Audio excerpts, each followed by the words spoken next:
আইপিএলে এক অনন্য রেকর্ডের হাতছানি কাটার মাস্টার মুস্তাফিজের সামনে। আর মাত্র 9টি উইকেট পেলেই আইপিএলের এক মৌসুমে বাংলাদেশিদের মধ্যে সবচেয়ে বেশি উইকেট নেয়ার রেকর্ড ভাঙবেন মুস্তাফিজ। পাশাপাশি সাকিব আল হাসানকে টপকে তিনিই হবেন আইপিএলে বাংলাদেশি বোলারদের মধ্যে সর্বোচ্চ উইকেট শিকারী। আইপিএলে মুস্তাফিজের যাত্রা শুরু হয় 2016 সালে। সানরাইজার্স হায়দ্রাবাদের হয়ে অভিষেক মৌসুমে নিজের জাত চিনিয়েছিলেন দ্য ফিজ। সে বছর 17টি উইকেট নিয়ে সেরা উদীয়মান ক্রিকেটারের পুরস্কারও নিয়েছিলেন তিনি।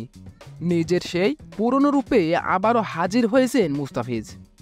চেন্নাইয়ের হলুদ জার্সিতে হোম গ্রাউন্ড হয়ে উঠেছেন অপ্রতিরোধ্য স্লোয়ার। আর কাটারে নেওয়া 9 উইকেটের মধ্যে 8টি এসেছে হোম ভেন্যু এম চিদাম্বরে। মোট 9টি উইকেট নিয়ে পার্পল ক্যাপে রয়েছেন 3 নম্বরে। অবশ্য এই রেসে শেষ পর্যন্ত টিকে থাকাটা কঠিন হয়ে যাবে তার জন্য, কেননা দেশের হয়ে খেলতে ফিরতে হবে 30 এপ্রিল। এরই মাঝে আরও 2টি রেকর্ড গড়ার সামনে দাঁড়িয়ে কাটার মাস্টার।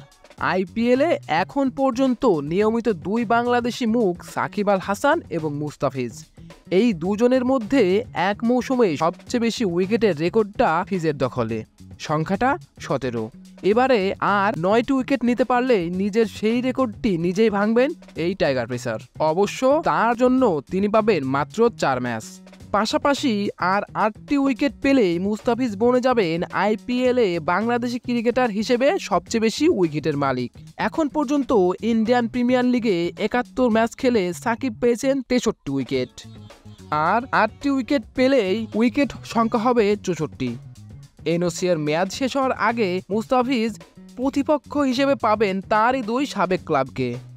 14 এপ্রিল মুম্বাইয়ের বিপক্ষে তাদের মাঠে খেলবেন ফিজ। পরের 2 ম্যাচে লখনৌ সুপার জায়ান্টের বিপক্ষে। আর এই আসরের শেষ ম্যাচে মুস্তাফিজ খেলবেন 28 এপ্রিল সানরাইজার্স হায়দ্রাবাদের বিপক্ষে।